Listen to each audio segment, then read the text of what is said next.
We are top of the Premier League and we're in pole position to qualify for the knockout stages of the Champions League. So life at Selhurst Park is going pretty well. Hello everyone and welcome to part 26 of a Selhurst Success Story, and it's been pretty successful.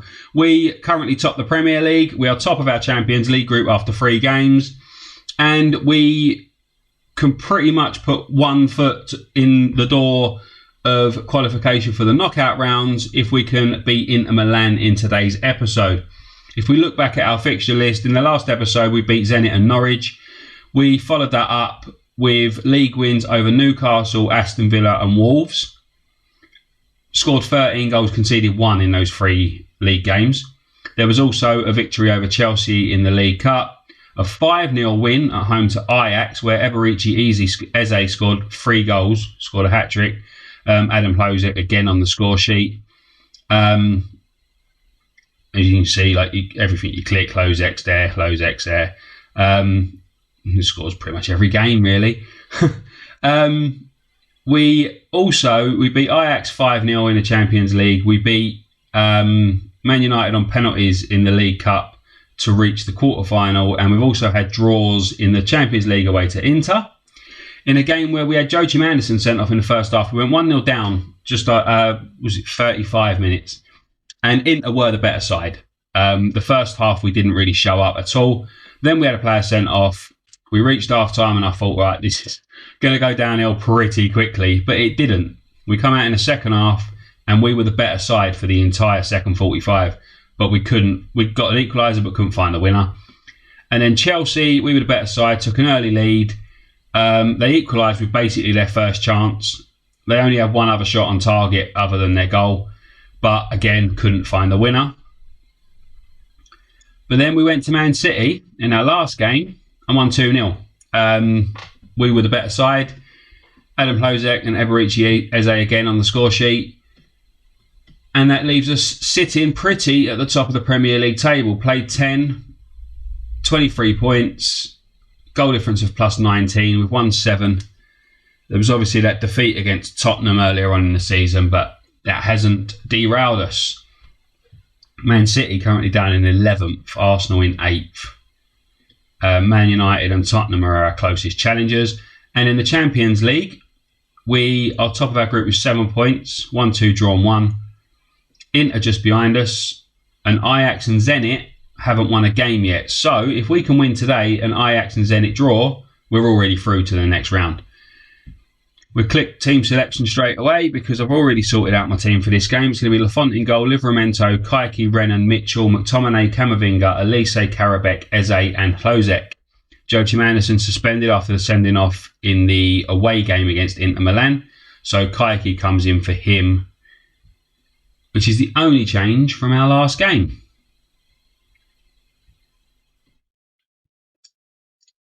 Like I said, against Inter, we were poor in the first half. We didn't get going at all. And then we clicked into gear in the second when we were down to 10 men. It just didn't really make sense, to be honest. But it's a successful season so far. I mean, we've only played 10 games in the league, but we're top of the table. We're halfway through the group stage of the Champions League and we're top of the group. We're into the quarterfinals of the League Cup. So everything's going pretty well. I am fully aware that there is that chance that we have a month or like a run of games where we don't pick up any points. It happened last season in February, didn't it? It was the February where we just lost pretty much every game I think we played in that month. So I'm fully aware that a bad run of form is probably just around the corner.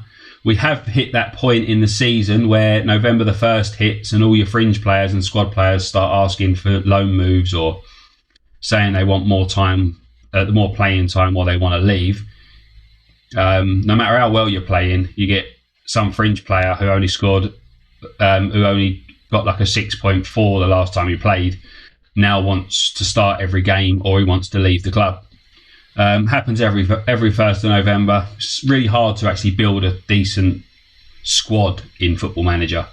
You can get a decent starting 11 or a really good starting 11, but you have a couple of injuries or whatever, and it all tends to fall apart. And there, Adam Plozek from the corner is 1-0 I was about to say, actually, when I finished talking about the players asking for more playing time or asking to go out on loan or whatever, I was going to say we haven't really been in this game much. Stats-wise, we were well behind, but Elise's corner, Flozek got up there first and, again, finds himself on the score sheet. Inter have had most of the possession. They've got a much higher XG. They've had more shots, more on target, but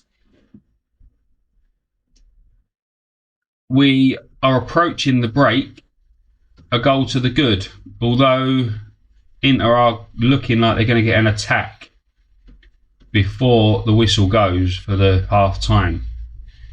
There's Braganza, who most of you will remember. If you watched before, you remember that he was part of our team not so long ago. And there's a great save from Lafont, cleared by Kaiki.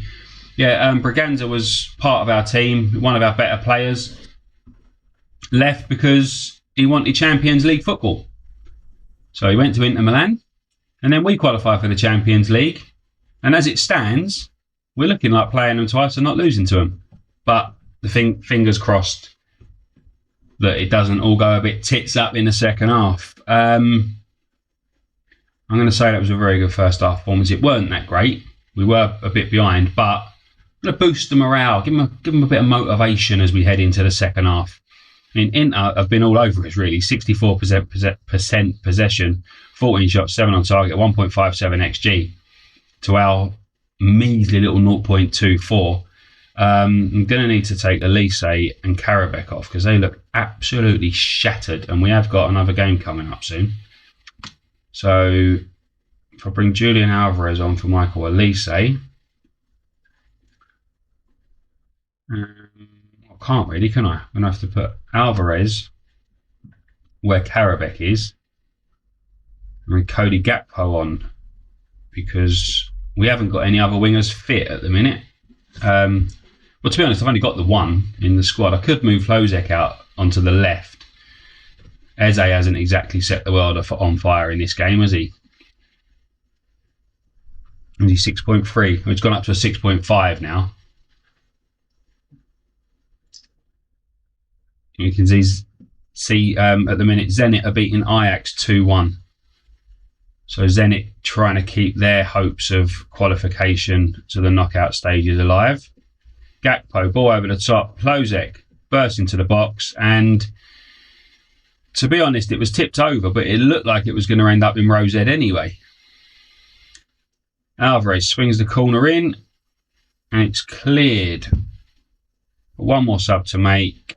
We will bring a Cardi on for Flozek to close the game out.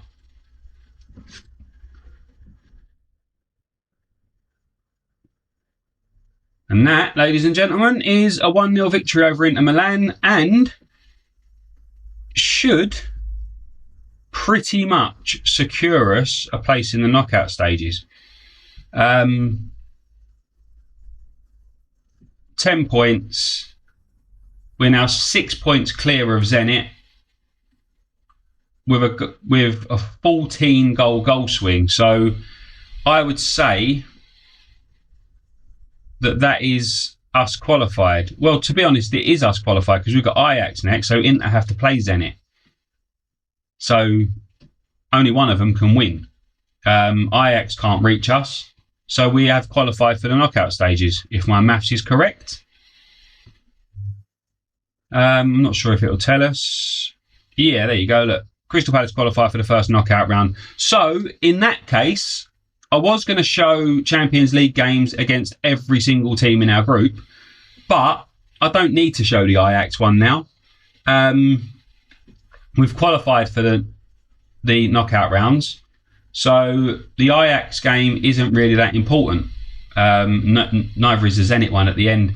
So what I'm going to do, what we got? We've got two league games. I'll just show the Everton away game. It's in, 3 days' time? Yeah, 3 days till we play Everton away. Hopefully the players will be fit. But I'd rather show a league game than a Champions League game that ain't really that important. Right, there's a few changes for this game against Everton because we have a few fitness issues. Felix Argu comes in for Livramento because he's been recommended that he have a rest. Camavinga is also being recommended as a rest. So I brought Patrick De Paula into the starting lineup.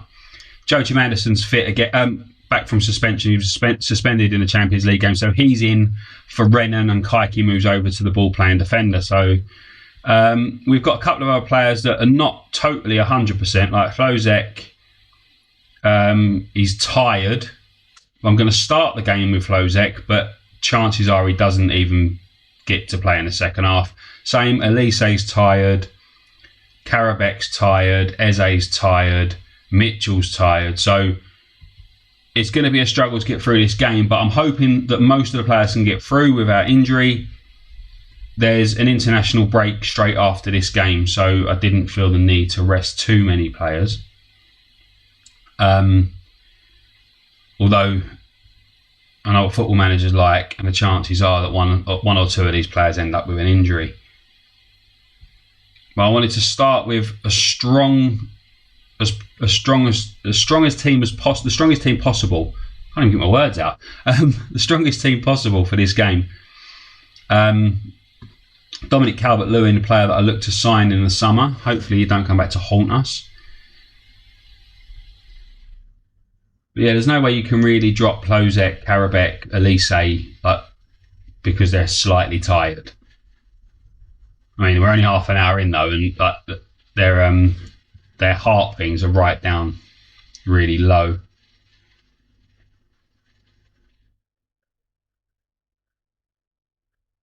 Everton are going to look to take advantage of our tired players. They're only a mid-table side at the minute, so we should be getting a result here, even if it's a draw. We should be getting a positive result. Calvert-Lewin, but Lafont is there to pick the ball up.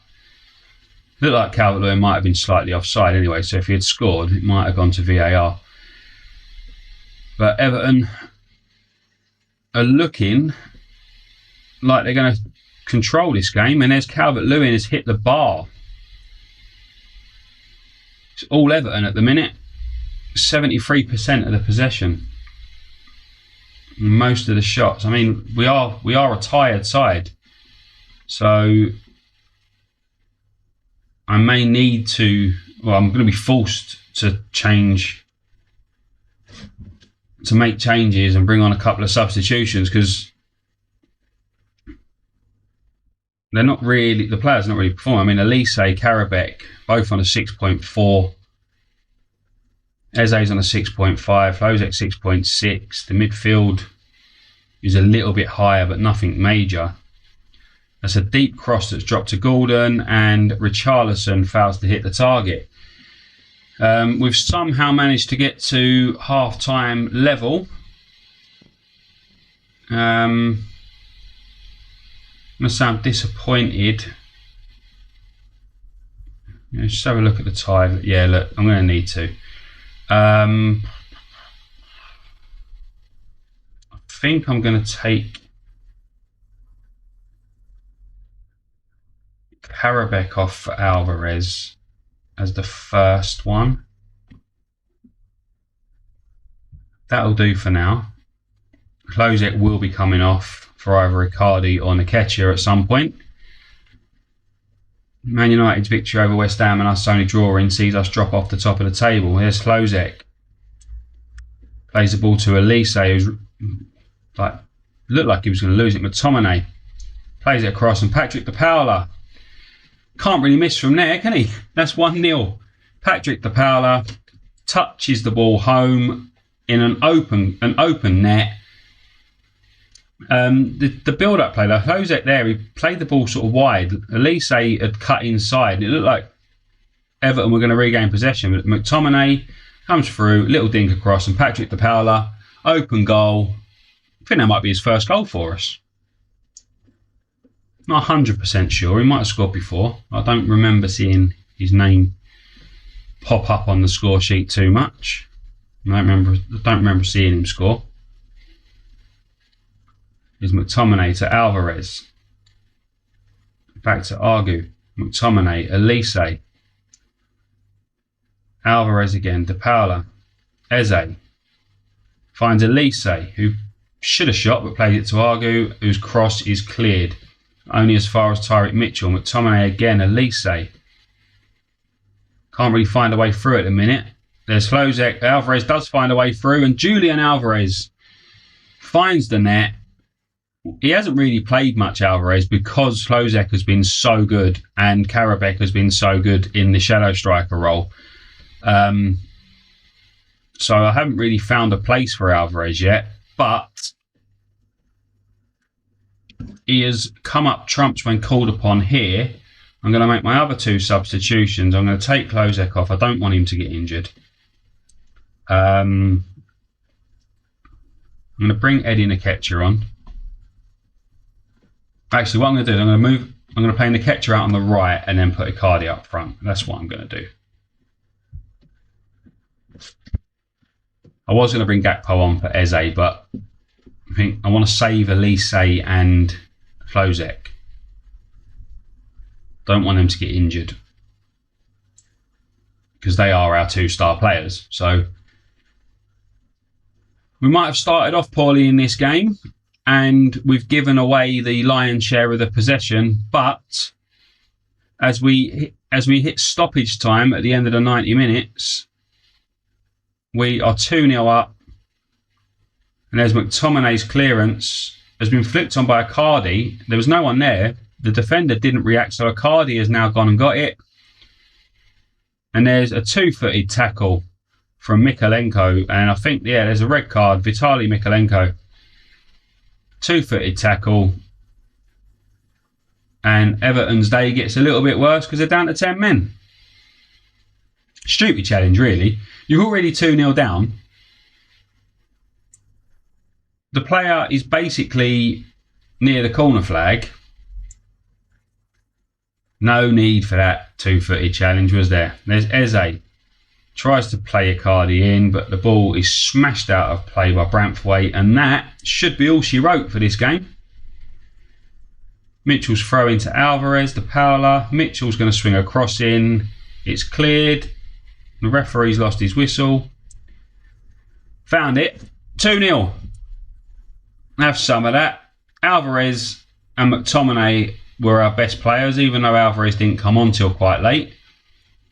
Oh no, he came on at half time, didn't he? Yeah, I brought Alvarez on at half time. Yeah, we'll have some of that. 2-0. It might not have been the greatest performance in the world. We did look second best in the first half, but in this episode, we've qualified for the knockout stages of the Champions League and we've remained top of the Premier League table and increased our goal difference. That's going to wrap up this episode.